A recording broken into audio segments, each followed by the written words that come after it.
नमस्कार विद्यार्थी मित्रांनो, पूर्व MPSC अकॅडमीमध्ये आपलं स्वागत आहे. चॅनलवर नवीन असेल तर चॅनलला सबस्क्राईब करा, जेणेकरून तुम्हाला माहितीपूर्ण व्हिडिओ मिळत राहतील. हे पहा काय झालेलं आहे, जी बॉम्बे हायकोर्टची एक्झाम होणार आहे. मग ती बघा शिपाईसाठी असू द्या, क्लर्कसाठी असू द्या किंवा हमालसाठी असू द्या, कुठलं जे आहे वाहन चालक, शिपिक, लिपाई हे तिन्ही पद आहेत ना. कुठले कुठले लिपिक, वाहन चालक आणि शिपाई. तर या तिन्ही पदासाठीची एक्झाम एकाच दिवशी होणार आहे बघा. तर ह्याचं परिपत्रक म्हणजे परिपत्रक नाही पडलेलं, पण ती सेंटर अवेलेबल करून देण्यासाठी औरंगाबाद न्यायालयाला विचारणा करण्यात आली होती. तर त्याच्याबद्दलचं त्यांनी काय दिलेलं आहे, ह्याच्यामध्ये क्लिअरली मेन्शन आहे बघा. छत्रपती संभाजीनगरमधील पात्र उमेदवारांची 26 एप्रिल 2026 रोजी ही परीक्षा घेण्यात येणार आहे. आणि तिन्ही पदाकरता चालणी परीक्षा एकाच दिवशी घेण्यात येणार आहे. म्हणजे काय स्पष्ट होतंय, की ह्या तिन्ही पदांसाठी म्हणजे लिपिक, वाहन चालक आणि शिपाई या तिन्ही पदांसाठी एक्झाम ही एकाच दिवशी होणार आहे. हे तर स्पष्ट झालं. आणि ती कितीला होऊ शकते? 26 एप्रिलला होऊ शकते, हे लक्षात ठेवायचं आहे. त्या अनुषंगानं ही तिने बाकीचं सगळं दिलंय बघा. आणि ही कधी 18/2 पर्यंत माहिती द्यावी असं म्हटलेलं आहे. म्हणजे ह्याच्यामधून तुम्हाला काय स्पष्ट होतं? आता बघा, बाकीच्या गोष्टी सोडून द्या, की हे परिपत्रक खरे असेल का, तर ते खरंच असणार आहे.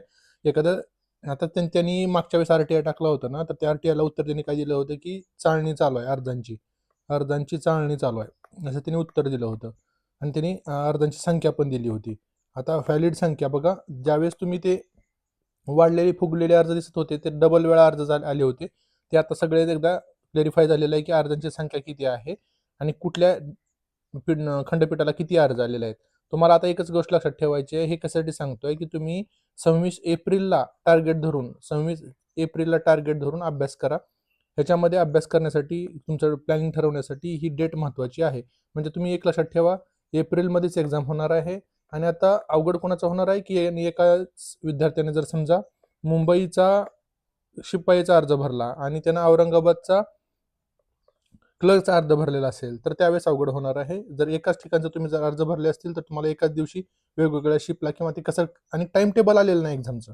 एक्झामचं टाइम टेबल आल्यानंतर म्हणजे ॲक्चुअल हॉल तिकीट वगैरे एक्झामचं आल्यानंतर बाकीच्या तुमच्या गोष्टी क्लिअर होतील, की कुठं कुठं कसं कसं होणार आहे. फक्त तुम्हाला आता सध्या यातनं एकच गोष्ट क्लिअर कळते, की तुमची 26 तारखेला एक्झाम होणार आहे. एवढं लक्षात ठेवा.